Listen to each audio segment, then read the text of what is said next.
So first half వరకు చాలా బాగుందన్న. సో ఒక ఫ్యాన్గా మీరు థియేటర్కి వెళ్తే మాత్రం ఫస్ట్ హాఫ్లోనే మొత్తం ఫుల్ మిల్స్ పెట్టేశాడు. టైటిల్ కార్డ్తోనే మీరు పెట్టిన డబ్బులకి న్యాయం చేశాడన్న ఫీల్ అయితే వచ్చింది. అండ్ ఇంట్రడక్షన్ సాంగ్ సీన్ అయినా సరే, లేదంటే ఆ పోర్ట్ సీన్ అయినా సరే, లేదంటే కుస్తీ ఫైట్ అయినా సరే, కొలగొట్టిన సాంగ్ అయినా సరే, వీటి వరకు చాలా బాగా అనిపించింది. కొరియోగ్రఫీ అయినా సరే, లేదంటే యాక్షన్ బ్లాక్స్ అయినా చాలా బాగా అనిపించింది.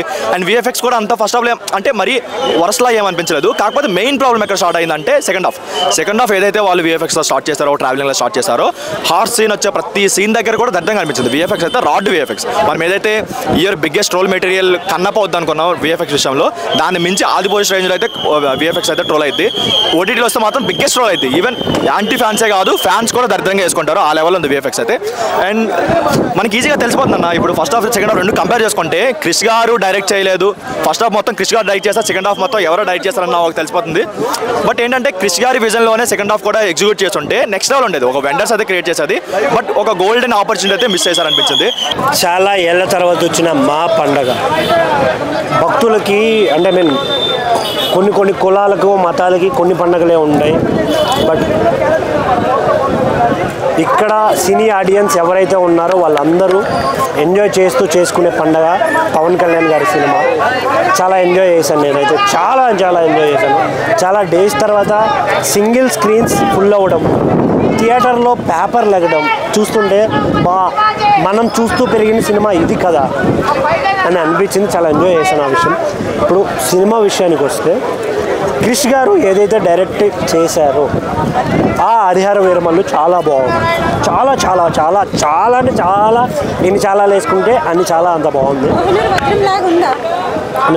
Give me moment. చాలా ఎంజాయ్ చేస్తాం. ఫైట్స్ కావచ్చు, మార్షల్ ఆర్ట్స్ కావచ్చు, డైలాగ్స్ కావచ్చు, సెట్స్ కావచ్చు, ఆ ఫైట్ సీన్స్లో వచ్చే విలన్స్ కావచ్చు, ఎక్కడ ఒక చిన్న మిస్టేక్ కూడా లేకుండా చేసడం జరిగింది. చాలా ఎంజాయ్ చేస్తాం. మీరు అడిగినట్టు ఈ సినిమా కోహినూర్ డైమండ్ గురించి కాదు. ఈ సినిమా సనాతన ధర్మం అంతరించిపోవాలి అని కోరుకునే ఒక దుర్మార్గం నుంచి కాపాడిన ఒక వీరుడి కథ.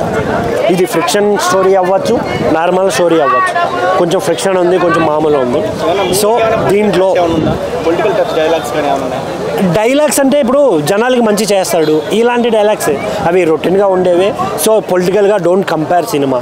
ఇది ఆల్మోస్ట్ చాలా సినిమా గెలవక ముందు చేశారు, గెలిచిన తర్వాత కొంచెం సినిమానే జరిగింది. సో కాబట్టి పొలిటికల్ టచ్ ఉన్నా లేకున్నా డిఫరెంట్ థింగ్.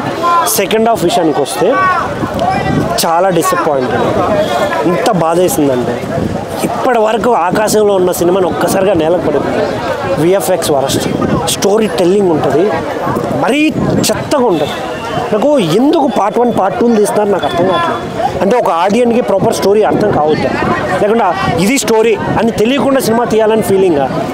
ఎందుకు ఒక కాన్సెప్ట్ ఉండదు, ఒక ప్రాపర్ ఇది ఉండదు. పార్ట్ 2 పార్ట్ 1 పార్ట్ 3 పార్ట్ 4 ఏం చేసుకుంటారు? 4 సినిమాలు తీయచ్చు కదా అదే బడ్జెట్తో. ఒక స్టోరీని పట్టుకొని ఇంత ల్యాగు ఓవర్లాప్లు చేసుకుంటూ చేయాల్సిన అవసరం ఏముంది? లేదు కదా.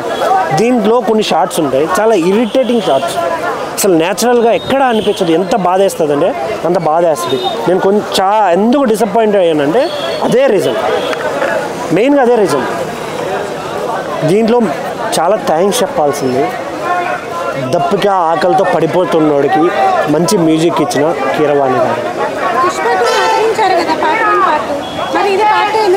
పుష్ప 2 కూడా పార్ట్ 2 బ్లాక్ బస్టర్ హిట్ ఏం కాలేదండి. డబ్బులు వచ్చినంత మాత్రాన సినిమా బ్లాక్ బస్టర్ అది ఇప్పుడు క్యాలిక్యులేట్ చేసుకుంది. ఒక సినిమా చాలా అన్ని విషయాల్లో బాగుంటేనే బ్లాక్ బస్టర్ సినిమా. డబ్బులు వచ్చినంత మాత్రాన హిట్టో ఇలా కాదు కదా. ఆదరించారని మీరు అంటున్నారు. నాకు తెలిసి సినిమా స్టోరీ లైన్ అంతా బాగుంది. కాకపోతే ఇక్కడ నేనే అన్నా మీకు నేను ఎంత పెద్ద ఫ్యాన్ మీకే బాగా తెలుసు. నా పేరే భయ్యా సర్దార్ బాలు.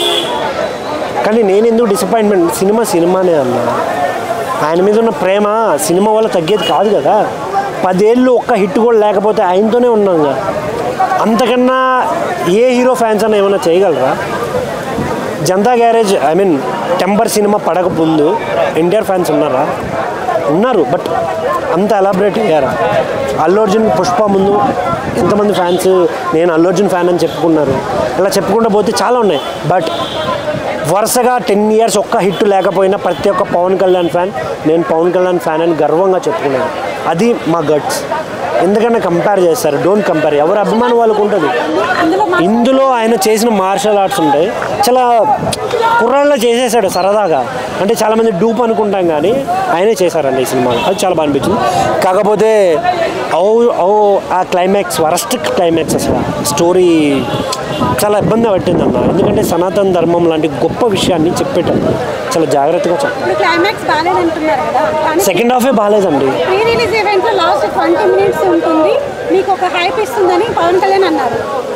అది ఆయన ఇప్పుడు ఆయన కూడా ఒక హ్యూమన్ అండి. ఆయన వర్షన్ ఉంటుంది కదా, ఆయన పాయింట్ ఆఫ్ వ్యూ ఒకటి ఉంటుంది. ఆయనకి అలా అనిపించింది. బట్ ఏంటంటే నా వర్షన్ ఏంటంటే, ఒక కిరాతకుడు దేశమంతా ఒక మతమే ఉండాలి, నా మతమే ఉండాలి, వేరే మతస్థులు బతకూడదు, నా మతంలోకి రావాలి, టెంపుల్స్ని వేరే కులాలు మతాలని అన్నిటినీ నాశనం చేసిన ఒక కిరాతకుడితో ఫైట్ ఉన్నప్పుడు అట్లీస్ట్ ఎక్స్పెక్ట్ చేస్తాం జనం. ఏదో గాలి వస్తుంది, గాల్లో కొట్టుకుపోతాడంటే ఎలా తీసుకోగలుగుతాం? నో నో నో నో ఇక్కడ అది ఆల్రెడీ జరిగిన సంఘటన. ఔరంగజేబ్ చేసిన విషయమే అది. కాకపోతే దాన్ని వీళ్ళకి నచ్చినట్టు తీయడం జరిగింది. దాన్ని మనం అలాగే చూడాలి. ఏదో మతాలకి కులాలకి లింకులు పెట్టడం it is not correct. So ఓవరాల్గా సినిమా పర్లేదు. మీ అందరికి చెప్పేది ఒకటే, చాలా రోజుల తర్వాత ఏళ్ళ తర్వాత థియేటర్లు నిండి పూర్వ వైభవంగా ఉన్నాయి. సో థియేటర్కి రండి, కళ్యాణ్ బాబు గారి ఫీస్ట్ చూసేయండి, ఆ జాతరని ఎంజాయ్ చేయండి. Don't wait for OTT. Thank you.